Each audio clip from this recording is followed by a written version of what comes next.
Siapa dari kalian yang nggak tahu film ini?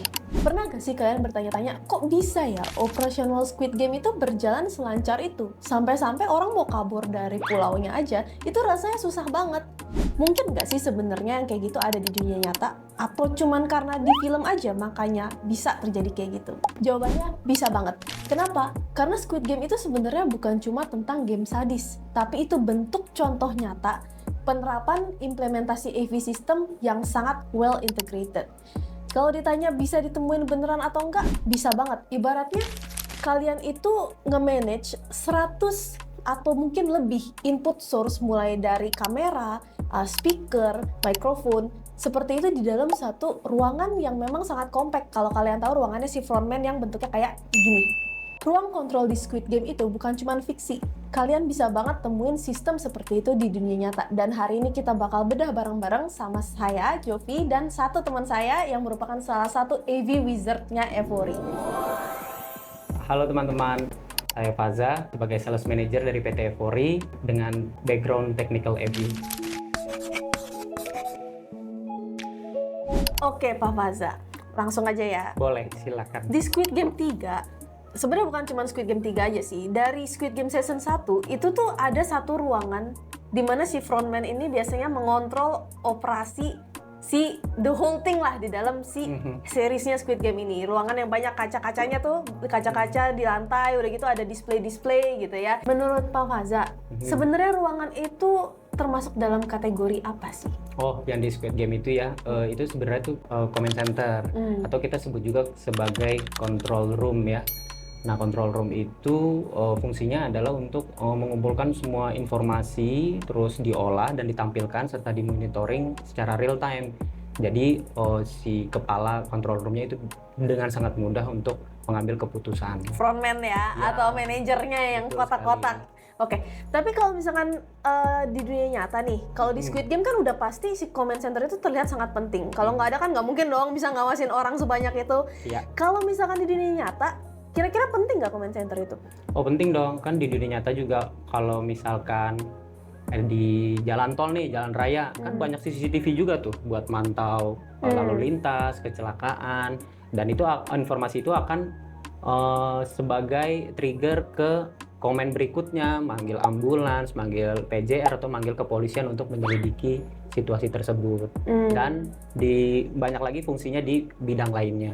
Bidang lainnya contohnya apa tuh? Yang lebih relate dong Pak, kan kalau di Indonesia kayaknya belum sampai sejauh itu ya untuk jalan-jalanan. Oke, biasanya nih kalau di bidang IT, Jovi tahu kan data center. Nah, di data center itu kan banyak perangkat ya. Betul. Dan itu perangkatnya sangat kritikal. Kita harus monitoring secara real time, nggak boleh ada shutdown. Dengan demikian kita butuh tuh ruang command center buat memonitoring seluruh kondisi dan status perangkat yang ada di data center. Kalau terjadi alarm, kita bisa langsung notice perangkat itu ada di rak mana sih gitu. Lalu nanti engineers kita bisa ke tempat tersebut untuk langsung mengambil tindakan. Salah satunya sih kayak gitu. Oke, sekarang kita balik lagi ke si Squid Game. Kira-kira kalau dari yang ditampilkan atau dari yang terlihat aja nih sepanjang series, ada komponen apa aja sih Pak yang misalkan yang terintegrasi menjadi command center itu gitu? Bisa dijelasin nggak lebih lanjut? Ini menarik nih.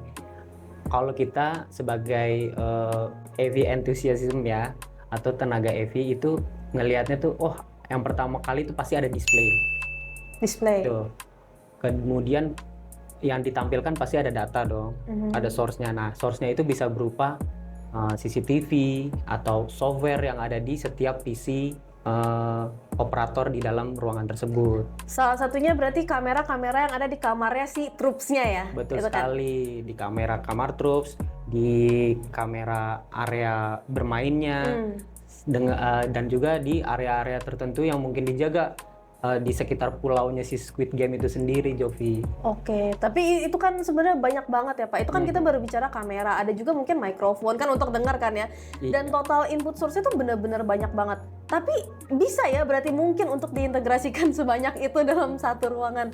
Oke, sangat memungkinkan ya karena disebutnya solusi untuk multi source dan multi output. Nah, di convention itu kita sebutnya traditional AV ya, yang kita sering tahu kan ada matrix HDMI AV. Nah, terus yang terbaru itu ada AV over IP juga. yang kedua-duanya tuh fungsinya sama untuk memanage multi source dari input dan multi output. Nah, oke, jadi summarizing dari jawabannya Pak Faza, tadi itu devices yang ada di dalam command center-nya, of course, ada dua ya, dari input dan outputnya. Inputnya tadi ada dari CCTV, terus ada dari software di komputernya operator. Oke, suara Suara bisa dari CCTV juga, Dari CCTV juga. bisa juga dari mikrofon yang dipasang di setiap ruang bermainnya. Oke, lalu outputnya adalah display yang kita lihat dalam ruangan command center, yaitu ada di display besar yang di sebelah kanan, display besar yang di sebelah kiri, sama display yang ada di lantai. Jovi, ada juga nih display yang ditempatkan di ruang lain seperti di ruang bosnya. VIP. Ya, di ruang VIP. VIP yang suaranya kayak AI. Iya, itu gede tuh. Terus di ruangannya si frontman juga ada sendiri. Dia punya tuh buat Oke, itu display. Oh, itu bosnya kita sebut frontman lah ya. Oh iya. Oke. Ada frontman dan ada VIP. Oke. Nah, terus Pak Faza, yang jadi pertanyaan saya lagi, sebenarnya kan kalau situasinya seperti di Squid Game, itu kan ada banyak sekali kejadian yang terjadi bersamaan. Otomatis konten yang ditampilkan tuh biasanya cepat berubah. Betul. Atau nggak usah konten yang gimana deh, yang kayak di lantai ada layar gambar-gambar orangnya. Ketika mereka main permainan yang apa sih? Yang pertama itu boneka-boneka yang lucu itu kan kayak banyak banget yang mati gitu kan. Yeah. Nah itu kan kayak langsung mati semua. Terus udah gitu banyak juga kejadian-kejadian yang memang ya terjadinya bersama. Jadi kayak kontennya tuh berubah dengan cepat gitu. Kalau kayak gitu apakah ada teknologi tertentu atau gimana tuh? Oke, kalau untuk kebutuhan real time monitoring kayak gitu, ini sangat bisa karena di dalam sistem audiovisual itu ada yang disebut sama kontrol prosesor dan juga ada AV control system. Nah, fungsinya sebagai apa? Jadi dia sebagai otaknya nih, Jovi, bahwa nanti ada operatornya untuk menampilkan dari source tertentu ke display tertentu. Jadi untuk kecepatannya transmisi gambar tersebut juga nanti akan tergantung dengan infrastruktur cablingnya ya. Selain cablingnya, itu juga akan mempengaruhi dari besarnya konten yang mau kita transmisi ke display tersebut. Oke. Dan semua sistem ini berhubungan lagi nih sama yang tadi, karena banyak sumber data, jadi ada hubungannya sama si matrix switcher yang Bapak bilang tadi itu ya? Iya. Sama AV over IP. Oke, jadi kalau dari yang Pak Faza tadi udah jelasin, menurut Pak Faza, ini aku asumsi aja ya, berarti setup seperti Squid Game tersebut masih realistis untuk ada di dunia nyata? Betul sekali sih, karena kalau kita lihat dari jumlah displaynya, penempatan displaynya, itu tuh masih masuk ke scope sistem audiovisual yang saat ini kita bisa implementasikan di dunia nyata. Jadi kayak misalkan di lantai itu kita bisa pasang LED besar. Nah, terus nanti di dinding kiri dan kanan kita bisa pasang digital signage dengan ukuran besar juga karena kan jarak pandangnya cukup jauh. Tentunya kalau di film itu kelihatannya zero mistake ya. Ketika dipencet dia langsung berubah gambar, tidak ada latensi, tidak ada failed unit. Nah, kalau di dunia nyata ini semua harus di-maintain, Jovi, karena penempatan perangkat itu sangat mempengaruhi performa sistem AV-nya. Contohnya itu kayak kita butuh server atau AV rack untuk penempatan perangkat. Gunanya apa? Untuk menghindari perangkatnya kepanasan. Kalau perangkatnya kepanasan nanti bisa gagal sistemnya. Contoh gagal sistemnya adalah ketika kita kontrol dia nggak mau berubah gambarnya, atau tiba-tiba CCTV ini tidak bisa ditampilkan karena no signal. Kira-kira gitu kalau di dunia nyata. Kabur deh pemainnya.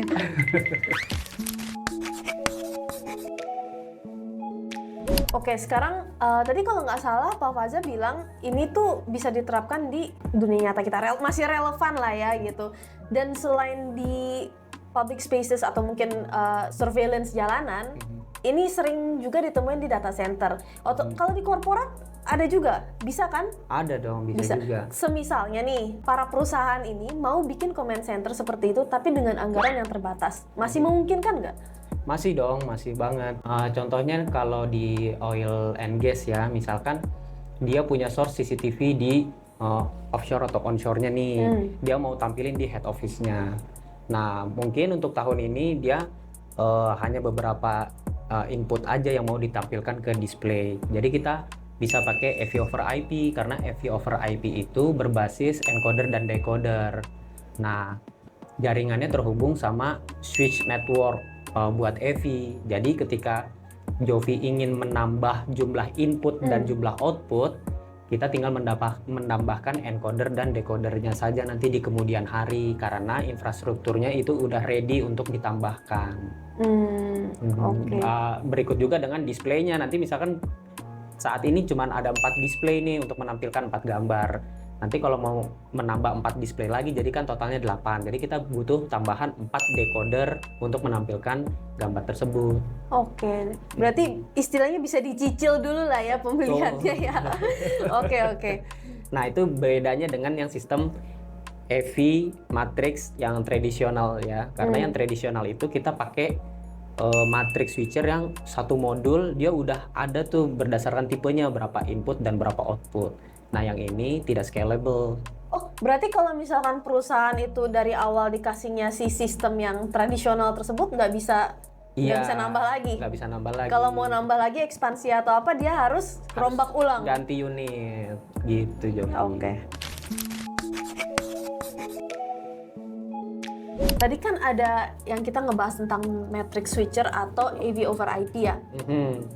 Istilahnya kan agak teknis banget ya. Boleh gak sih dijelasin lebih lanjut terkait hal tersebut? Oh oke, boleh dong. Nah oke, kalau misalkan di AV over IP nih, kebetulan udah ada gambarnya nih Jovi. Ini untuk yang tradisional AV setup menggunakan HDMI matrix. Yang kalau di sebelah sini adalah HDMI over IP. Nah untuk yang tradisional AV ini, dia port input dan outputnya terbatas. Tergantung dari tipe perangkat apa yang kita gunakan. Mulai dari 4 input 4 output, 8 input 8 output, 16 input 16 output, hingga 64 ya, dan lebih banyak lagi, cuman dia memang terbatas. Nah bedanya dengan yang HDMI over IP, dia bisa sebanyak kemampuan Ethernet switch ini untuk input dan outputnya, dan sangat fleksibel jumlah input dan outputnya dari maksimal jumlah port yang bisa kita gunakan. Nah, lalu bedanya apalagi sih? Yang kedua itu jarak transmisinya ya. Kalau yang tradisional AV, di antara AV source ke matrix ini, dia itu menggunakan kabel HDMI, dan HDMI ini paling panjang tuh kita bisa gunakan 15 meter. Nah kalau yang AV over IP, dari encoder ke Ethernet switch ini kita bisa gunakan hingga 100 meter bahkan lebih. Nah lalu dari sisi keamanannya, jelas yang video over IP ini dia punya enkripsi ya, jadi akses kontrolnya itu bisa kita batasi dengan password dan permission. Lalu kontrol manajemennya, kalau yang AV over IP karena berbasis IP, kita bisa direct control ke perangkat masing-masing tersebut. Nah itu sekilasnya tentang perbedaan tradisional AV dan HDMI over IP, Jovi.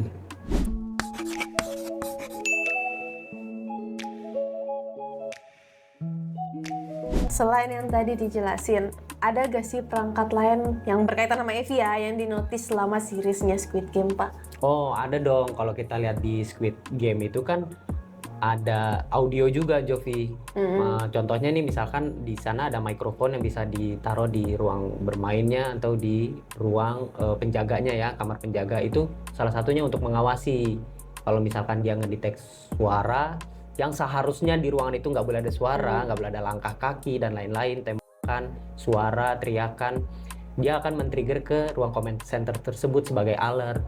Nah, dan si frontman-nya itu bisa nyuruh anak buahnya buat ngecek lapangan deh. Kok di sini ada signal audio masuk nih? Itu salah satunya. Oke. Kalau misalnya suara yang pengumuman gitu? Nah, itu juga salah satunya tuh. Kalau kita lihat di filmnya kan ada suara cewek tuh yang ngomong, harap peserta bersiap, sebentar lagi kita akan memulai permainan selanjutnya. Nah itu juga ngomongnya bisa dari comment center, Jovi. Berarti dikirimkan ke speaker-speaker di seluruh ruangan. Oh oke. Berarti sebenarnya itu nggak harus recording ya. Tadinya aku kira Betul. sebagai penonton, oh ini mah recording gitu, tapi bisa juga ternyata ya orang aja ngomong gitu. Iya, pasti orang yang ngomong, karena kan pemain yang tereliminasi disebutkan Oh nomor iya, bener berapa. juga. Itu Iya. kan real time, Jovi. Iya juga bener. Dan terus di audionya pun bisa kita routing, suara operator itu akan keluar di ruangan mana aja dan tidak boleh keluar di ruangan mana, itu bisa kita atur dengan sistem audio visual di Squid Game ini. Wah, Kayaknya udah cukup ya pembahasan kita hari ini, Pak. Iya. Udah banyak banget. Aduh, saya udah nggak kuat nih dengar-dengar istilah-istilah yang teknis. Mungkin kita lanjut lain kali aja ya kalau mau bahas lebih lanjut Boleh lagi. banget. Nanti kita ajak teman kita satu lagi untuk ngejelasin. Heavy Wizard kedua. Nah, mungkin kita kedepannya juga bakal lihat-lihat bedah film lainnya lagi ya dari Oh sisi pasti, Evi ya. karena ini sangat menarik ya Evi yang kita tangkap di film-film yang kita tonton. Oke, kalau gitu teman-teman semua kita akhiri dulu kayaknya perbincangan hari ini bersama saya Jovi dan rekan saya Evi Wizard Evori. Saya Faza, terima kasih. Bye.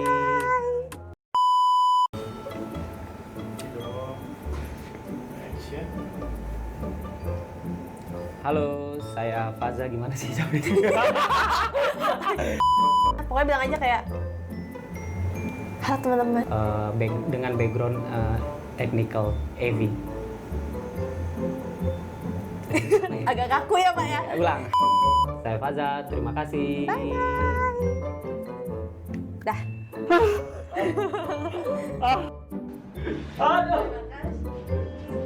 Aduh.